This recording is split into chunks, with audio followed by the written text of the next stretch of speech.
You're listening to the Cyberwire Network, powered by N2K.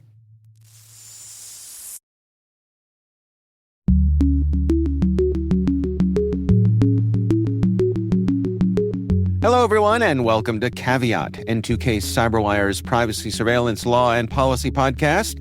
I'm Dave Bittner, and joining me is my co-host Ben Yellen from the University of Maryland Center for Cyber Health and Hazard Strategies. Hey there, Ben. Hello, Dave. On today's show, Ben discusses a new potential California law on regulating teens' access to addictive algorithmic social media. I got the story of Marylanders filing a complaint against data brokers. While this show covers legal topics and Ben is a lawyer, the views expressed do not constitute legal advice. For official legal advice on any of the topics we cover, please contact your attorney.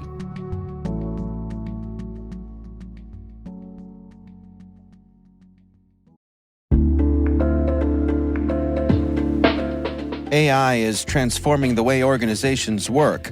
But what happens when we rely on it so much that we begin losing the human judgment and context that make good decisions possible? I recently sat down with Johnny Hand from Trend AI, and he made an important point about what we risk when we offload too much AI. We risk our most valuable resource, which is our human context, our creativity, our ability to understand contextually, like in the environment, those things. Those are really hard challenges for AI to tackle. If you're trying to separate AI hype from operational reality, I think you'll really enjoy this conversation. Listen now at explore.thecyberwire.com/trendai.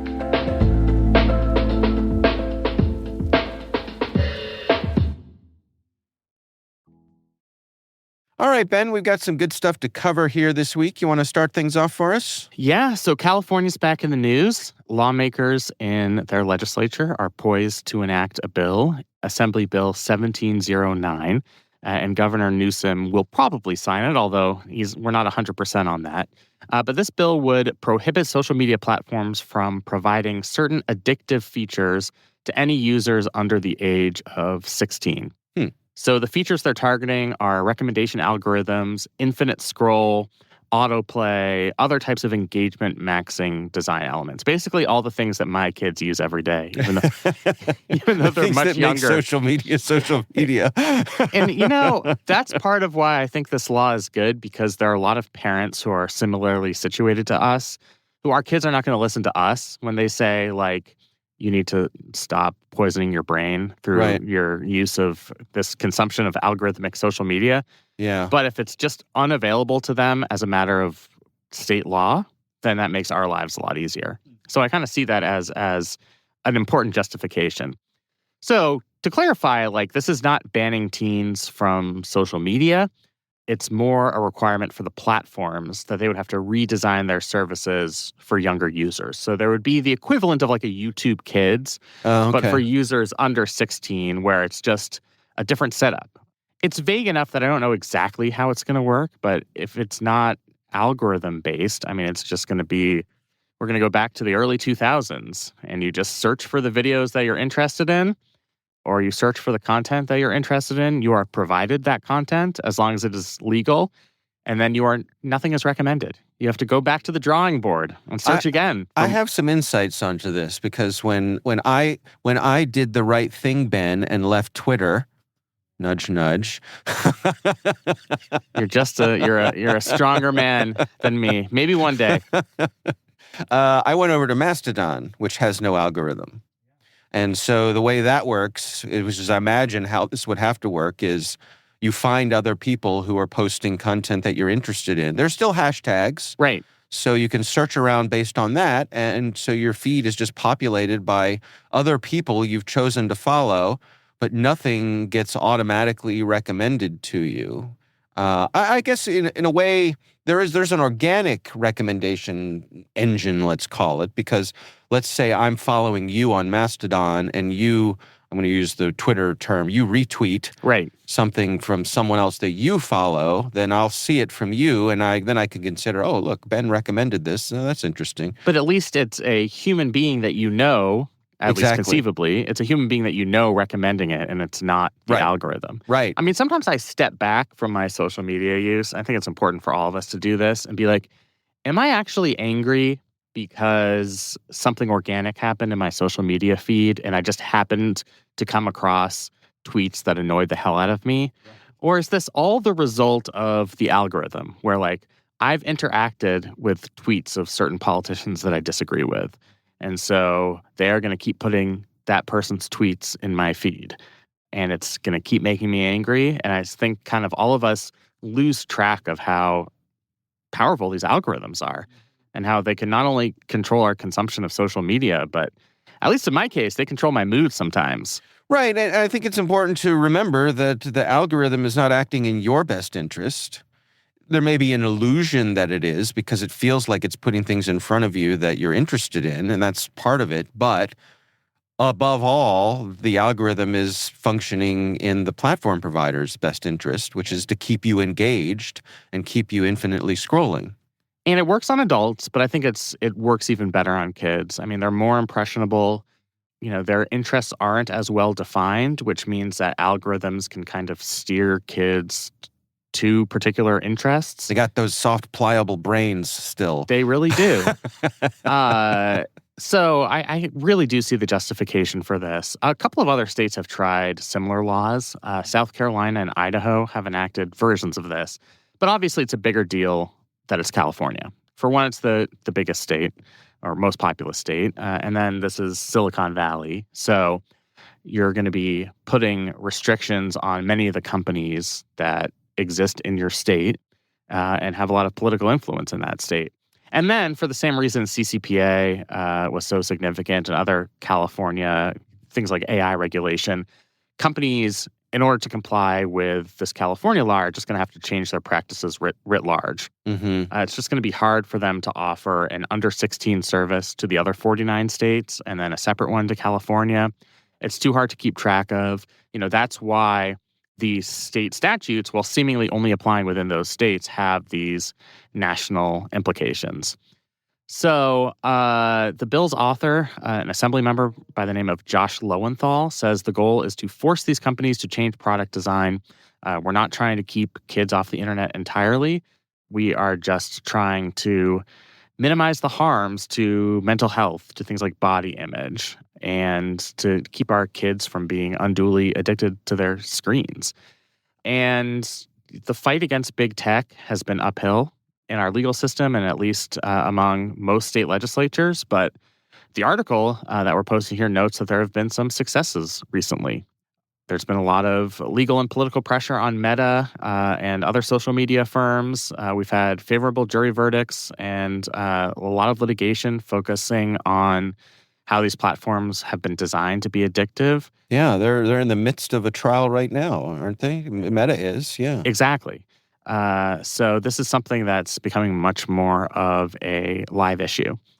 So what are our potential problems here? Obviously, this is going to cause a lawsuit. So the day... Count on it. You can 100% count on it. The day that this is signed into law, I guarantee you Net Choice, which is like the trade group association for most of these companies, is going to file suit, federal court in the Northern District of California, and they're going to raise constitutional claims. The biggest one is the company's own First Amendment rights. So they're going to argue, as they have in many previous similar cases, that their own algorithms, their content recommendation engines are themselves expressive content. That is an editorial choice. And so they can't be restricted from that type of speech. That would be a prior restraint on their speech. It's a protected judgment under the Constitution, and it's incumbent upon parents and schools to police their own children and not to do so in a way that curtails the constitutional rights of these companies. Can I interject? Yeah, absolutely. We don't let kids look at porn. Yeah, I mean, so we have this Supreme Court decision that came out of a Texas statute, which requires age checks for pornographic sites. I think the interests there are very different. It was a 6-3 decision. The justices basically said that the complaints from the pornography industry that this violates the First Amendment rights of adults to access these sites was just not persuasive enough, that states have a compelling interest in protecting kids from the smut of pornography, and that you can't assume a slippery slope that just because there are going to be age verification requirements for pornography that we're going to keep kids and adults away from other internet content. Like, there's something particularly gross and smutty about pornography. And that age verification, at least in the mind of the Supreme Court, in that context, only has an incidental effect on protected speech. I think the state of California and other states who have passed these laws are going to have a hard time trying to argue that algorithmic social media is equivalent to pornography. Access to Facebook or access to Twitter is just not the same as access to Pornhub. And while the state might have a compelling interest in preventing children from accessing clearly sexually explicit content, the same does not apply even for algorithms that could be dangerous. Even the addictive angle? I think so. I mean, I just think it's a completely different category entirely. Now, what Net Choice is going to argue is that this is fundamentally different, that there's something particularly, like in other contexts of the law, we have restrictions on obscenity that are allowed despite the fact that they facially violate the First Amendment, because as a society, we've recognized there's something inherently gross about pornographic content. You know, I know it when I see it, right? But that's a special category in and of itself. And what Net Choice, I'm assuming they're going to be the plaintiff in this case, what they're going to argue is, however bad you think the algorithm is, it's not that. And therefore, the state doesn't have that same compelling interest. And so I kind of think that's going to be the contours of a constitutional case, which I think will inevitably arise here. Do you think they'll pause for a moment and think about how bad this looks for them to be fighting against the protection of children? Oh, we're way past that. Yeah, you're right. I know. How adorable of me to even consider such a thing. Yeah, I mean, that's why it's Net Choice and it's not the individual companies. Because, like, Net Choice as an entity is totally fine if people hate them. You know, and then the companies themselves can say, oh, it's not us. It's just the trade group that represents all of the big tech companies. What they're there for. I think they will be fine challenging this law as they have been fine challenging age verification for pornography. Mm-hmm. And I think not only is it a threat to their bottom line, but I do think they have good faith. They have a good faith belief that this is restricting the First Amendment rights of the platforms themselves. And whether that argument is going to hold its own in court is an open question. But I do think it is a genuine argument. It's certainly not something that's frivolous. I think it's particularly true when we're talking about the First Amendment rights of adults. So the First Amendment rights of minors are generally lessened, right? You don't have the same First Amendment rights in a public school that you do in a public square. Right. But so that's part of this I'm having trouble with, is if we're making this an under 16 kind of thing, how's that affecting adults' rights? So what they said speech? in the age verification case, or at least what the plaintiffs were trying to argue there, is it presents a burden on adults for accessing content that they have a right to access.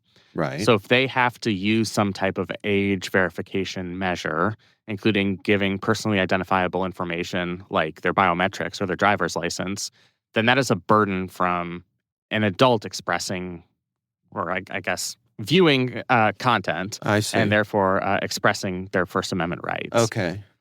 I'm not sure how exactly that's going to work here because I don't know what the age verification methods are, but I think that's going to be a major element of the case, where if there are procedures that make it very difficult for adults who aren't keen about sharing information from accessing the grown-up version of these algorithms, right, then I think we're going to run into greater constitutional problems. Again, the Supreme Court sided with the state of Texas in that case about access to pornography. So I think the state of California still could have a decent chance of winning that case. But obviously, we get back to that same difference. Is pornography equivalent to the brain damage that's been done as a result of these algorithms. And I'll leave that up to the social scientists. Just if you'll indulge me a little side journey here for a second. Oh, always. My wife and I, with the family, were at the beach a couple weeks ago when we were away on vacation. And we were down, we visited Ocean City, Maryland, which was a place that I regularly vacationed as a young man, growing up. That's where our family went every year. And one of the highlights back then in the 80s was they had the largest video arcades anywhere. Oh, right? Yeah. So you could play any game you wanted that were in these places. And the places still exist. But one of the things that struck us as we were walking through is that there weren't any classic video games. Like there wasn't a Pac-Man machine, there wasn't a Donkey Kong machine to be found. They're all, other than a handful of like big experiential games where like you sit down and you put on some 3D goggles. Right, and you're being jerked around. Right, Yeah. You're fighting zombies and things like that. It's all games of chance. It's all claw machines. It's all, things where you earn coupons to get prizes. And We've lost the art of the game, Well, my wife said, I feel like we're just training our kids to grow up to be gamblers. I do think there's something to that. Right. I've frequently been at arcades with my kids where, like, I encourage them to just enjoy the games. Like, right. If you go to an arcade, like, let's say you go to a Dave & Buster's, there are basically two paths you can take. You can try to enjoy the games themselves. Or you can try and ticket max, right? So you just spin the wheel that gets you 100 tickets, and you just spin that as many times as your game card allows, and you can maximize your tickets. And my kids have frequently gone for that choice instead of just like the love of the game, the love of skee ball, the love of Miss Pac-Man. And yeah, I think part of it is it does get addictive. Winning is addictive. Right. Right. We just had a story we had on Cyberwire in the past week or so about how I want to say psychologists had looked at infinite scrolling and basically said it hits all the same pleasure centers as gambling, as, a slot machine. Because you're, lose, lose, lose, lose, win, lose, lose, win, lose, and that sort of thing. The gambling industry has maximized in a way that I think algorithms have perfected as well, like exactly what content they need to put in front of you so that you'll stay there. So for gambling, it's like how many times you have to win for you to not leave the table. That's how many times you're going to win in a slot machine. And I think over the past, 10 to 15 years, the big tech companies have figured that out as it relates to scrolling. Mm-hmm. They figure out exactly the type of content they need to show you to keep you glued to your smart device. Now, what the companies might say is there are good aspects to this as well. Young people find solace in community. That's what the vice president of government affairs at NetChoice says, that they might not receive in the real world. And again, there might be some truth to that. All right. It's a place where they can make relationships that they might not have in the physical world. Again, possibly true. I don't think any of those legitimate interests have to do with the algorithms and some of the harms that this bill is intended to prevent.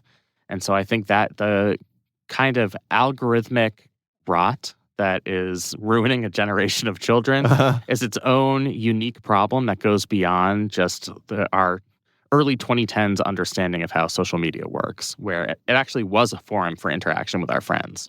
It's just not that anymore. Yeah. So bottom line it here, what do you think the odds are of this making its way through the lawsuits and becoming something in California? I'd say it's at least got a 50-50 shot. It all depends on what judge you're going to draw in the Northern District of California, and are you going to get an injunction, and are there procedural issues with the law? Is the law going to be voided for being too vague? So that's one of the issues that's brought up in this article and other articles I've read, that the term addictive could be an issue in litigation because the statute doesn't have a clear definition of what counts as addictive. Mm-hmm. And sometimes laws can be struck down as void for vagueness, that it's impossible for people to, or companies to know how to comply with the law because they're so vague. So we could see something like that. But I still think, given what we've seen in this other litigation against Meta, given what we saw in the Supreme Court case dealing with age verification in the Texas law, I still think there's a good chance that this type of regulation could be upheld, and it's going to change the contours of kids' access to social media in a way that's probably beneficial for society. Although my kids might be annoyed because they've gotten used to the glory of the algorithm where it's too late for them. Yeah, it is too late for them. I mean, they're already addicted, but hopefully this will protect the next generation of kids. Right. Who, it's all of us kids who grew up with lead paint and, it's too late for us. It's too late for us. Try to save the next generation. You just try to pay it forward. Yep. All right. Well, we will have a link to that story in the show notes. Let's take a quick break here to hear from our show sponsors. We'll be right back.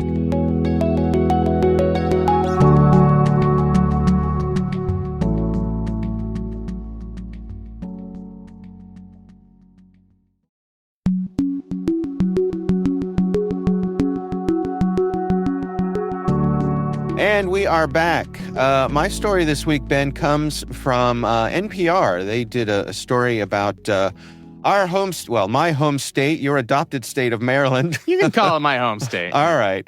Wow. Okay. Yeah. So I've been 16 years. I feel like I'm officially now a Marylander, but not as much of a Marylander as you. Yes. It's hard to beat me in terms of being a hardcore Marylander. So there's some privacy advocates who are asking Maryland to investigate some data brokers here. One of the things that struck me here that I imagine you have some good insight in, the story, actually the lead sentence on the stories is, Maryland has passed some of the strictest data privacy provisions in the country. You concur? I do. Yeah. I mean, Maryland as a state was a little later to the game than, say, California or even a state like Colorado. But in the past few years, we've passed very robust data privacy legislation, and I think Maryland is at the forefront in data privacy protections. And I think, given the what's happened in the past few legislative sessions, I mean, that's something that I expect to continue. So let's start off with some of the general bits of information and allegations here before we dig into some of the specifics that caught my eye.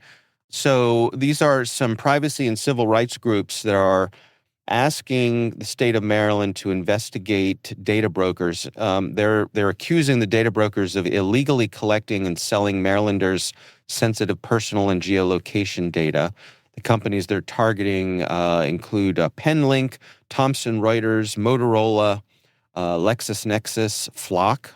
And, yeah, it's funny how Flock came up in this story. Well, I know every story is a Flock story these days, but I wasn't expecting it to show up here. Yeah, we'll get back to that because there's a particular item here that caught my eye.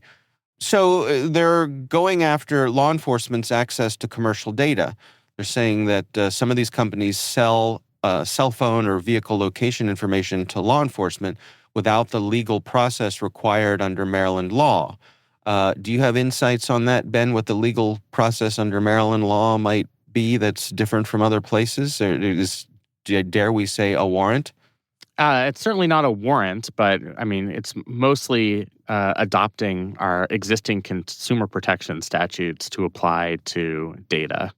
So things like the right to be forgotten, the right to take down information about oneself, things that we've seen in legislation from GDPR to CCPA have been adopted by and large. There are some nuances here and there, but that's kind of by and large what's been adopted by the Maryland General Assembly. Yeah. I guess not surprisingly, ICE is a major focus here. Maryland is a very blue state. And so they're resistant to some of the activities of the immigration and customs enforcement folks here in the state of Maryland. And so the complaint is saying that the data brokers are providing personal or location data that can support ICE. And so they're pushing back on that. That's on brand for a blue state like Maryland. Yeah, and there also has been in the DMV, as we say here in the Mid-Atlantic, Right. Delaware, Maryland, Virginia Peninsula, there's been significant increases in immigration enforcement actions, even in the last month or so. It's been in the news. It's certainly something that you see in local news sources in particular. So I think part of the reaction here is the visible step up in enforcement that we've seen from immigration and customs enforcement. Yeah. So here's the thing that caught my eye that I want to dig into, and this is related to flock. According to this article, Maryland defines precise geolocation data as information capable of identifying the location of a consumer, mobile device, or vehicle within a 1,750-foot radius. So that's about a quarter mile. If that's the case, and Maryland prohibits that, how can a license plate data reader be legal at all? That's a great question. I think it probably has to do with how they define protected data, and it's more what happens with the data once it is collected. Obviously, the state collects that type of data without the use of flock cameras, just through regular traffic cameras, and that has a geolocation tag, right? Right. So that's obviously been legal. I think the way this law is worded is it's just about data retention and not necessarily about the collection of the data in the first place and who has access to it and what it's used for. That would be my impression. I mean, I that's not a very satisfying answer because, your read of the statute there is certainly interesting. Right. The license plate reader, people saying, a vehicle with this license plate came within a quarter mile of this location. But we all know if that's where the camera is, that's where it was read. Right. It seems to me like it should be prohibited to share that precise data according to Maryland law. But I guess that's one of the things that the advocates are questioning here, right? Yeah.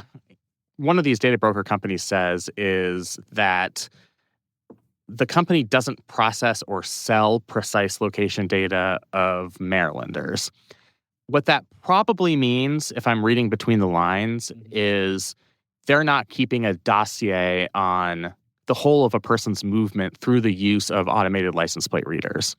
So the use of flock cameras or other ALPR devices is legal. It's just that companies nor the government are allowed to process or sell precise location data of the whole of a person's movements. Yeah. There are other reasons why, and obviously we could get into a whole rabbit hole on flock, but there are other reasons why the state of Maryland would want to have cameras at these locations. And even though, yes, it is capturing you at a specific time, at a specific location, I don't think that's what the law intended when it addressed precise geolocation data and information derived from technology that can precisely and accurately identify within a radius of 1,750 feet the specific location of a consumer.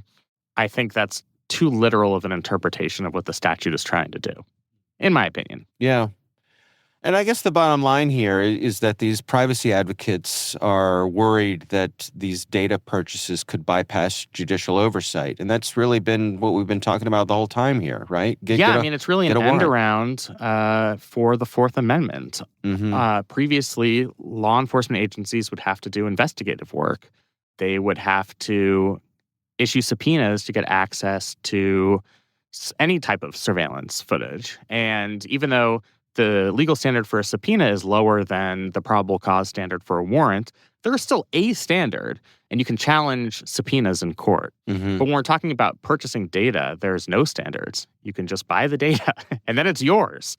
So it really is an end around of the First Amendment. This is something that Congress has tried to address on a bipartisan basis, where any privately purchased data that otherwise would be subject to rigorous Fourth Amendment requirements should nonetheless still be subject to those rigorous Fourth Amendment requirements. It's something like the Do Not Sell Our Data Act, right, which I think we've addressed on this podcast before. So it's not a new issue. I think in the absence of any sort of federal statute on this, it is incumbent on states to take action. It's really hard for states to go after data brokers for a number of reasons. For one, law enforcement agencies rely on purchasing this data for solving crimes. It's one of the reasons why Flock has become so ubiquitous. It's an effective crime-fighting tool. So the state is going to be reluctant to handicap local law enforcement agencies. Right. But also, enforcement's really difficult. And that's why using the Attorney General's office under our existing consumer protection statutes that apply to data is perhaps the best vehicle of doing this, and why I think this is a very wise and timely consumer complaint. Having been behind the scenes and kind of knowing the tone of how legislators in Maryland functioned, what do you think the odds are of Maryland's Attorney General taking up something like this? I think the odds are high. The press that Flock cameras have gotten in the past couple of months exceeds what we've seen over the past several years for a technology like this. I think it's finally pierced that.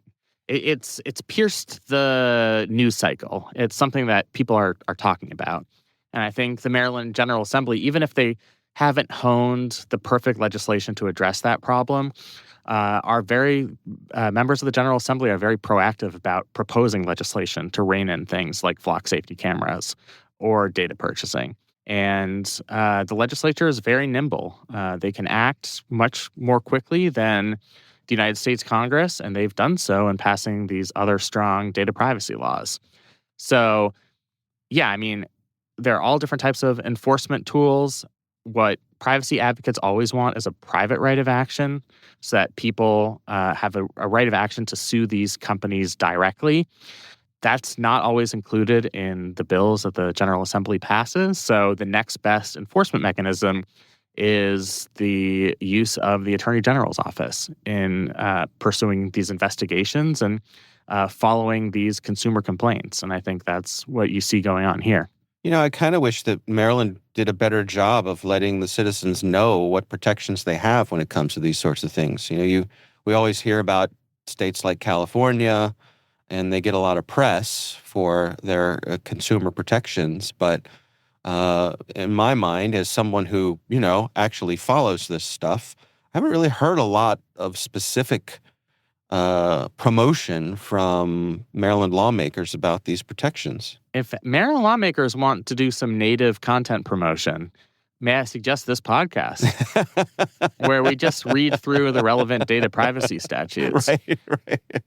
One thing Maryland did do this year is extend some of its existing data privacy legislation to deal with immigration enforcement. So Maryland passed a law, I believe it was in the 2026 General Assembly session, barring data brokers from selling personal data to entities that assist with immigration enforcement. Yeah. What that sentence, though, implies is that there's no law barring data brokers from selling personal data to other entities for other reasons. So there's not like a blanket ban on data brokers selling personal data. This was sort of a carve-out to address the very specific immigration enforcement problem, which obviously Maryland as a blue state is going to be something that lawmakers are going to care a lot about. But the consequences certainly spanned beyond immigration enforcement, just in terms of our own data privacy and how much access local law enforcement to get to this data where in the past they would have needed a warrant. So Maryland, I think, tried to narrowly address the problem of immigration enforcement, but they have not yet fully attacked the scourge of data brokers selling our data generally. We are a tiny but mighty state, Ben.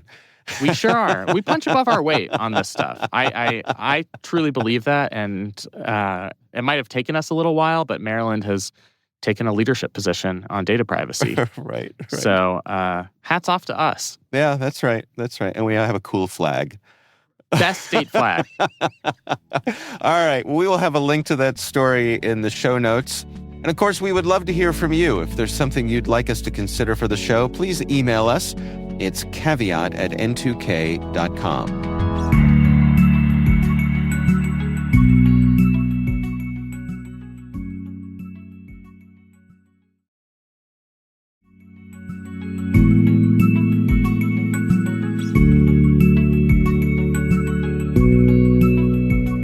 And that is Caveat, brought to you by N2K Cyberwire. We'd love to know what you think of this podcast. Your feedback ensures we deliver the insights that keep you a step ahead in the rapidly changing world of cybersecurity. If you like our show, please share a rating and review in your favorite podcast app. Please also fill out the survey in the show notes or send an email to caveat@n2k.com. This episode is produced by Liz Stokes. Our executive producer is Jennifer Iben. The show is mixed by Trey Hester. Peter Kilpie is our publisher. I'm Dave Bittner. And I'm Ben Yellen. Thanks for listening.